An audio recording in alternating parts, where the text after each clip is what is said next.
747 cargo jet plunges into an apartment complex. Cut it like a knife. LL 1862, Mayday, Mayday. Amid wild rumors, There was speculation that a missile had struck the aircraft. We need those black boxes! crash investigators search for the cause of the Netherlands' worst air disaster. There was a lot of pressure to come up with some findings as quickly as possible. The only trouble is, the investigators didn't know the answers, which was simply not available. Preventing an even greater disaster may now be a race against time. We were extremely worried and concerned that the next airplane might have been a passenger airplane.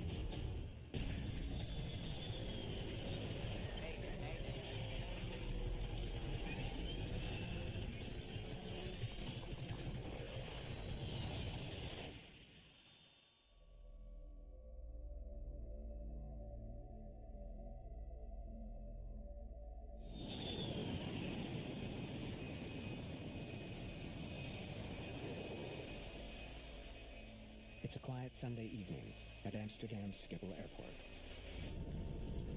Everybody ready for takeoff? It's all looking good. An El Al cargo jet is fueled and ready to depart for Tel Aviv. LL 1862, good evening. Good evening, LL 1862. Line up in sequence 01 left. Roger. The Boeing 747 is loaded with 126 tons of freight. The crew is under the command of Yitzhak Fuchs. Like all LL pilots, he earned his wings in the Israeli military. He was many years in the company already, and they flew for the Air Force at first. So I believe he had something like 25,000 hours of flying. How's our fuel? Yeah, more than enough for a 4-hour flight. Gedalia Sofer is the flight engineer. It's his job to monitor the performance of the aircraft, including the engines and fuel consumption. The flight engineer was also very, very experienced, very professional, flying with the company many years. I think he was about to retire at that time. LL 1862 is cleared for takeoff 01 left. Clear for takeoff 01 left, Roger. Arnon, she's all yours. Thanks, Yitzhak. First Officer Arnon Ohad will be handling the controls for this flight. On the roll. The legs of the flight are divided by both captains and first officer to get the same experience. The freighter's 4 massive Pratt & Whitney engines pump out 200,000 pounds of thrust.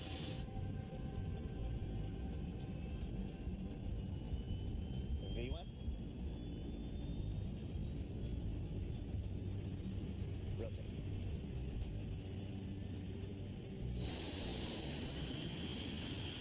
The visibility was good. It was cool, but there was no weather to worry about. Gear up. Gear up. It was a routine flight back to base. Flight 1862 will now head east over the suburbs of Amsterdam, then turn south to fly across Central Europe before landing in Tel Aviv. LL 1862, climb flight level 210. Flight level 210, Roger. The controller clears them for a climb to 21,000 feet.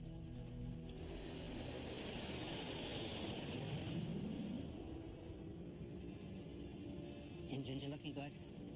Climb tower set. It's quite normal and routine climbing out of the airport.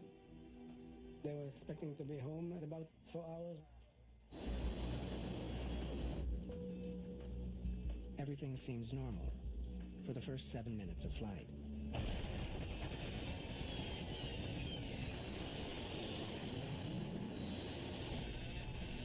What the hell? What happened was not only dramatic, it was completely sudden.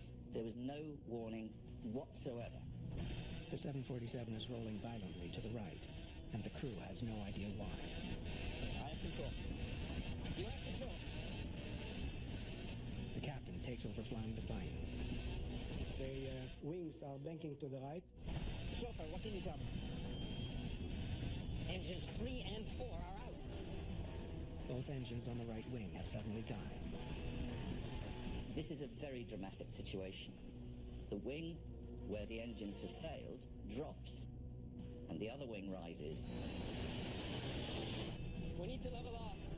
Working on it. The captain struggles to bring the plane level. We're losing hydraulics on system 3. No, 3 and 4. Critical flight controls are failing. The hydraulics power the controls. This is such a big aeroplane that pilots can't control it with muscle alone. Full left rudder. The only way you can get the aircraft level and straight again is to put the rudder on with your left foot and try and pick up the right wing. Wings coming up.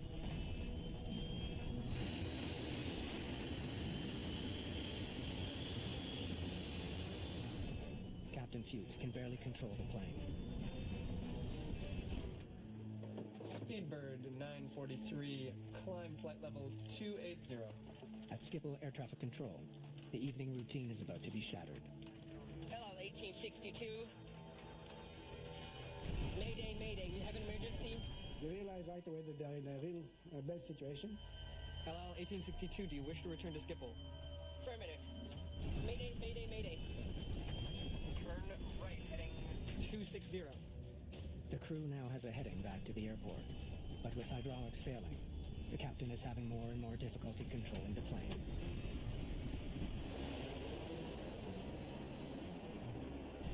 Watch your pitch.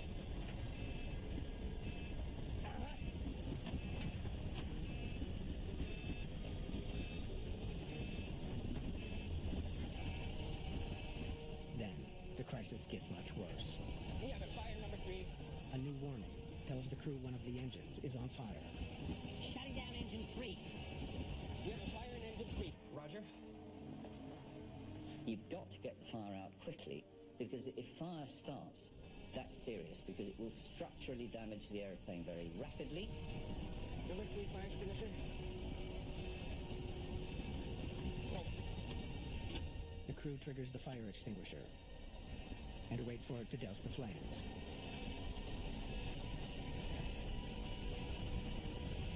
They had not only to keep control of this really stricken aeroplane, they also had to go through the routine for putting the fire out. okay, we still have a fire warning. The procedure has no effect. The crew can't see their engines from the cockpit. They have no idea how bad the fire might be. When it doesn't work, we are getting into real pressure to put the aircraft back on the ground very quick. We need to land, see if they can get us down on runway 27.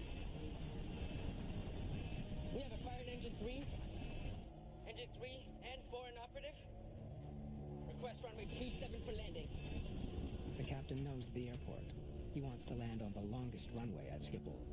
In that case, heading 360, heading 360. Roger, 360. It's the pilot who decides what can be done, especially with an aeroplane which is as badly stricken as this one.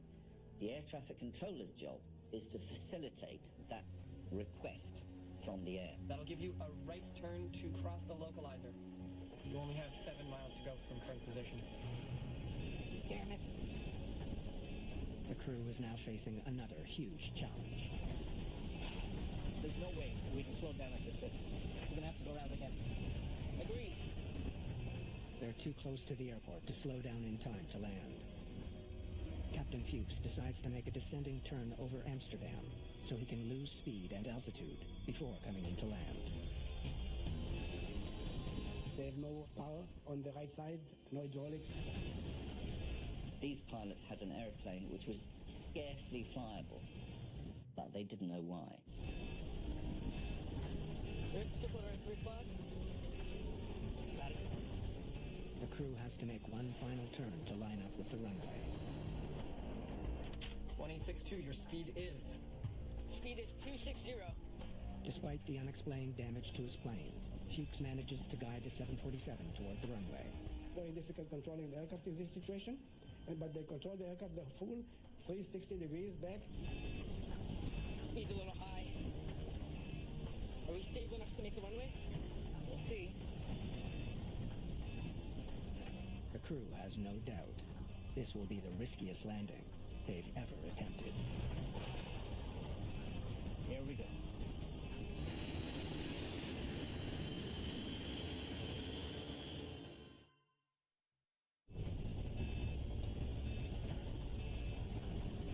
Flight 1862 is less than 3 minutes from landing. All right, let's get the gear down. Gear down, 3 green. Amsterdam's airport is tantalizingly close. Reducing speed. Captain Yitzhak Fuchs slows his plane and calls for the flaps. Flaps 2. He wants to increase the wing's surface area. Flaps 2. It will add lift at the slower speed he needs for landing. All right, nice and easy. Easy. Easy. No, no, no, no. I'm losing it. The plane is once again rolling right, and this time it's worse. The pilot realized that by going slower, he was having even more control problems than he already had. LL, further right heading 310. Heading 310. Controllers urge the pilots to correct their course to the runway. I can't hold it. I can't hold it. We have a controlling problem. They realized that their aircraft was uncontrollable. Oh, no, no. Come on. Going down. Going down. 1862 going down. Going down. Come on.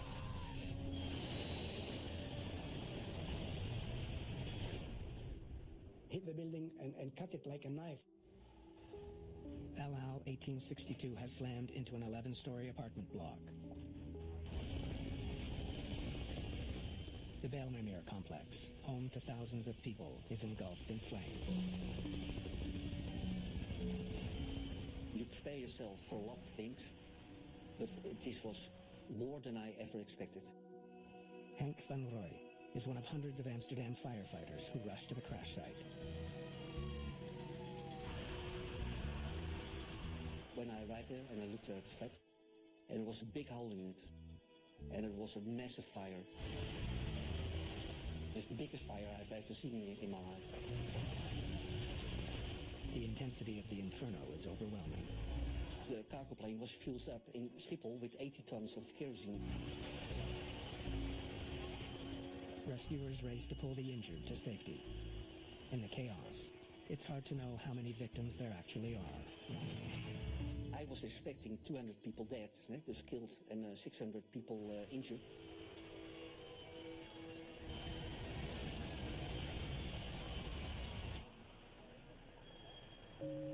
The next morning, daylight reveals the overwhelming scale of the disaster. It was traumatic to see the damage and what it did to the people living there. The plummeting jet has cut the apartment block completely in two. There's almost nothing left of the plane. No one aboard has survived. It was quite clear that a lot of lives had been lost on the ground, let alone in the air. Though the exact number isn't yet known, dozens are dead. The eyes of the world soon focus on the Netherlands' worst ever aviation disaster. The spectacular nature of this accident was such that, all the cameras were quickly there.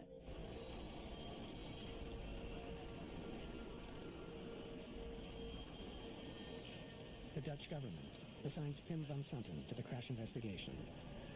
How soon can I get my team in here? Thank you.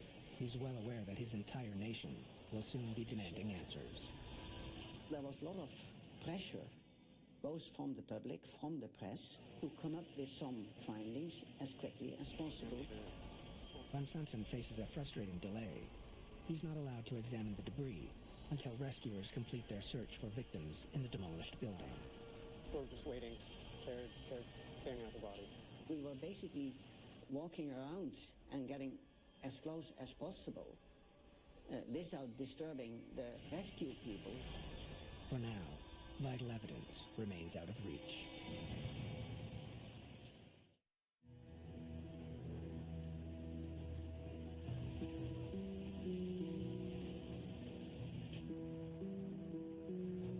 Go ahead, please.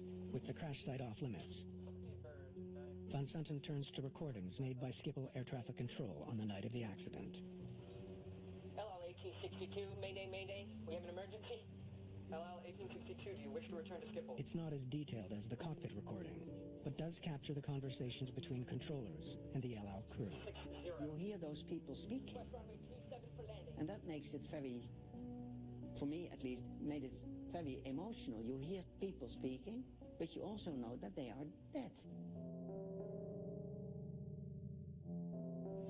We have a controlling problem. The recording reveals just how quickly the disaster unfolded. LL, further right heading 310, heading 310. It captures the terrible moment. The crew lost all control of their plane. Going down, 86s are going down. But what triggered the crisis remains a mystery. This isn't getting us anywhere. We need to find those flight recorders. We didn't hear anything which was really directing us at the actual course. The only thing what was obvious was that the airplane was no longer controllable. Van Santen pins his hopes on recovering the plane's black boxes. Every 747 carries a flight data recorder and a cockpit voice recorder in the tail. They capture detailed information about everything the pilots say and do during the flight. But finding those recorders won't be easy. City officials have ordered the crash debris to be trucked to dump sites around Amsterdam.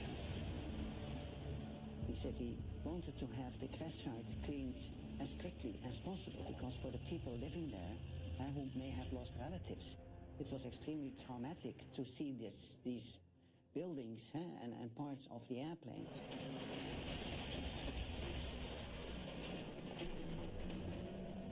Dig in, guys! We need those black boxes!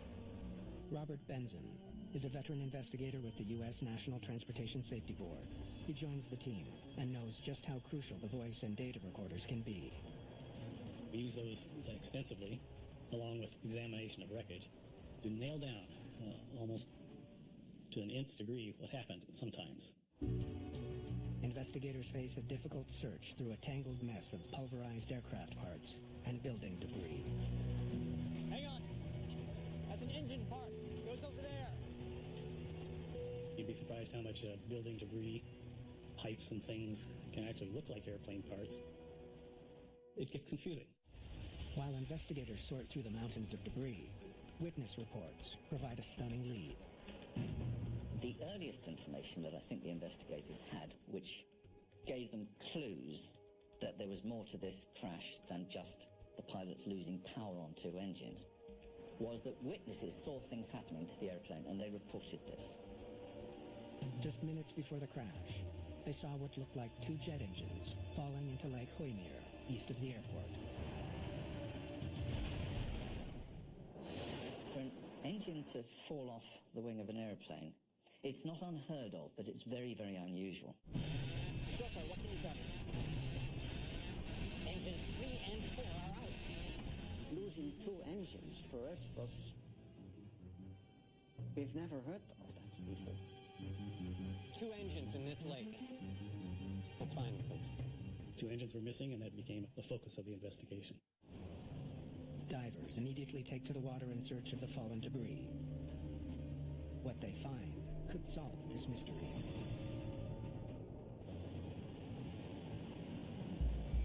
Meanwhile, across Amsterdam, rumors begin to spread. Speculation on what could have torn 2 engines from a 747. Well, the fact that the aircraft was an Israeli company, El Al, led to early speculation that there may have been some kind of terrorist involvement. The history of conflict between Israel and its Arab neighbors suggests a terrifying possibility. There was early speculation that a missile had struck the aircraft. Other rumors hint the 747 might have been carrying explosive military cargo for the Israeli army. Cargo not listed on the official manifest. Oh, LL must have been sabotage. Must have been. Might have been a missile. They were going for absolutely every possible explanation. The people standing in front of the cameras had to have something to say, so they said it. Within hours, the search of Lake Hoymeer pays off. Investigators recover one of Flight 1862's right side engines. A look at the serial number reveals its engine number 4. The 747's engines are numbered from left to right. Number 4 is the outermost engine on the right wing. Searchers also recovered debris from the forward edge of the right wing, control surfaces that are crucial for controlling the plane. We've got The loss of leading-edge components, flaps and slats, led us to believe that the aircraft was extremely difficult to fly safely. The mystery now is what caused the engines to fall off. Was it terrorism, a mechanical failure, or something else? Investigators rushed the recovered wreckage to a forensic lab and tested for explosive residue. You have to look at every single part to either rule it in or out. But there's no evidence of any explosion. We looked at every single part and ruled out a missile. One thing is now certain. The El Al disaster has nothing to do with terrorism. But with Engine 3 still missing, the case is far from being solved. Finding both engines was a virtual necessity. We had other parts of the aircraft, of course, that went into the apartment complex, but they were heavily damaged, so we needed all the parts of the puzzle that we could possibly locate. Take a look at this. News of another recent accident adds grave urgency to the search. I think the whole fleet could be in danger. Investigators learn of another 747 that lost 2 engines and crashed just 9 months earlier. It quickly became apparent that a similar accident occurred in Taiwan to a China Airlines 747. Very similar, in fact. It suddenly seems possible that the 747 may have a deadly design flaw. That scares everybody because there were thousands